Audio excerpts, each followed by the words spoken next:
eu acho que, Mara, você podia começar falando um pouquinho enquanto eu vou fazendo ouvir. Falo. Você recebe muito pouco... essa pergunta também, Túlio? De como é que foi sua preparação? O que você fez? Isso é toda hora, né, gente? É natural. Então, Mara, o que você fez? Aí, o que está por trás dessa pergunta? Não é a pessoa não quer saber o que eu fiz, a pessoa quer saber como faz para passar, né? Qual que é o atalho. Porque tá que eu falo, se eu for te dizer o que eu fiz, eu vou te falar um monte de coisa desnecessária, porque teve erros que a gente cometeu, eu posso falar por mim, eu sei que o Túlio também, e que a gente aprendeu na prática, e depois acompanhando outras pessoas também, né, outros colegas que também estudavam. E quando eu comecei a estudar para TCU, eu não tinha, assim, muito essa ideia de que você precisava ter eficiência no estudo. Eu vinha muito daquela coisa de acostumada com o estudo para colégio, estudo para faculdade, e achava que era a mesma coisa. E só na prática, só com os erros mesmo, só com as cabeçadas é que eu fui ver que o estudo para concurso é diferente, você tem que ter uma estratégia diferente.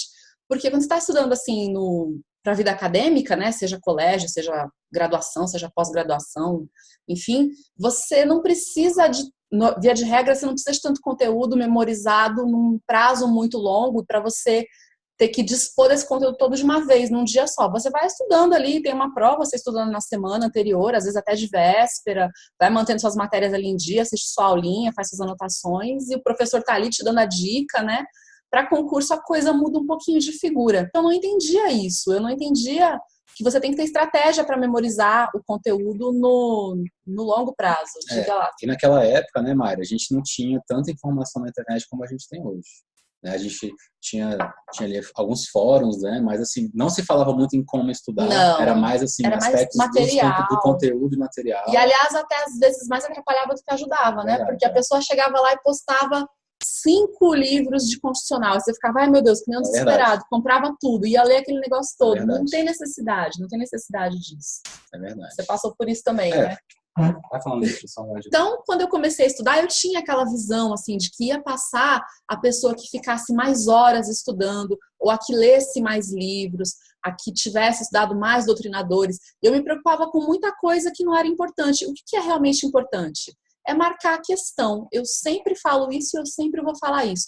Porque às vezes a gente vai ficar procurando que venha um guru do além e fale, né? Nossa, se você estudar pelo material X do professor Y, você vai ser aprovado. Ou se você fizer metas de 2 horas por cada matéria, com intervalo de 20 minutos entre elas, você vai ser aprovado. Então, se você fizer mapa mental, você vai ser aprovado. E não é bem isso, não é esperar uma resposta do além, é entender o porquê, é entender o que você precisa, entender o porquê de cada uma dessas técnicas e saber aplicar, né?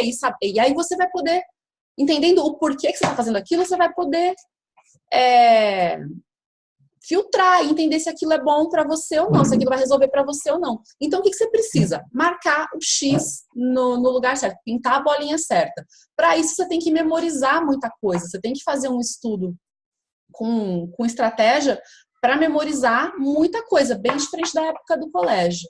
É verdade. E os editais são gigantescos, né? Receita Federal, TCU, até concurso para tribunal mesmo, que é um pouco menor, mas ainda bastante coisa. Então, você não consegue fazer um estudo, assim, de véspera ou de muito pouco tempo, de forma que você consiga consolidar. Para isso, você tem que ter o quê? Saber quais são as matérias que você vai priorizar, que são aquelas que eu chamo de núcleo duro, né? Que são aquelas que não tem como não cair, que elas sempre vão cair na prova da tua área. Primeiro, aliás, antes disso é foco, né? Eu sempre brinco que, aliás, eu não brinco, isso é verdade. Eu cometi muito erro. Mas um acerto fundamental eu tive e esse acerto se chama foco. Isso não foi nem por orientação de ninguém, é porque eu era obstinada pelo TCU, falei, eu não paro enquanto não chegar lá, para mim nada mais serve, tem que ser TCU. Esse foco foi uma das coisas que me ajudou a compensar todos os outros erros que eu tive. Porque imagina com tanto de coisa que eu fazia errado, estudando sem meta, sem revisão, se eu ainda ficasse mudando de concurso para concurso. A questão do foco foi, para mim, primordial. Foi o que me ajudou, apesar de todos os erros, eu tendo foco, consegui, né? Chegar e meio que compensar. Eu teria passado muito mais rápido, eu tenho certeza disso. E o que o Túlio está falando é bem verdade. A gente não tinha essas orientações. A gente saía estudando, entrava, se matriculava num cursinho, pegava o material e saía estudando do jeito que dava na cabeça, do jeito que dava na telha. Então, na sua opinião, né, pelo que você falou, não sei se você já falou qual foi o seu principal erro, mas qual seria o principal erro, assim? E você? Eu tive 3 erros que eu considero assim bem crassos, que hoje eu falo para qualquer pessoa não faça. Fazer o inverso. Assim. Fazer o inverso. Um deles foi não ter foco com material. Qualquer coisa que eu ouvia alguém falando de material, saía um material novo, ficava lendo. Eu lia a revista do TCU. Você acha que tem necessidade disso? Não tem. Então, primeira coisa era não ter um foco num bom material, sair estudando um monte de coisa, pegava e ia me acumulando, aquilo dava uma ansiedade, né? Que a pilha de material só ia crescendo e não precisava daquilo. O outro foi não ter consistência, porque eu não estudei 6 anos direitinho, assim, com disciplina todo santo dia.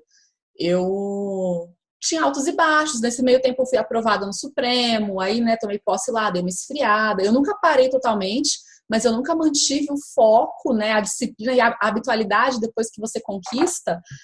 Você entra no piloto automático rumo à aprovação, porque fica mais fácil, é igual a academia, né? E cada vez que você para retomar, é difícil, e eu não tinha consciência disso, então esse foi meu segundo erro. E o terceiro erro... Porque de parar e continuar. De não ter consistência, né? Não pegar... Eu tinha períodos que eu ia muito bem. Mas quando você parava por quê? Assim, o que te desanimava? Eu tive um baque muito grande depois da reprovação de 2008. A de 2007, tudo bem, foi chata, mas não foi tão traumática para mim quanto a de 2008. Foi difícil retomar. E aí, enfim, aí graças a Deus, veio o Supremo aí, né, acabou me ajudando e depois eu acabei retomando.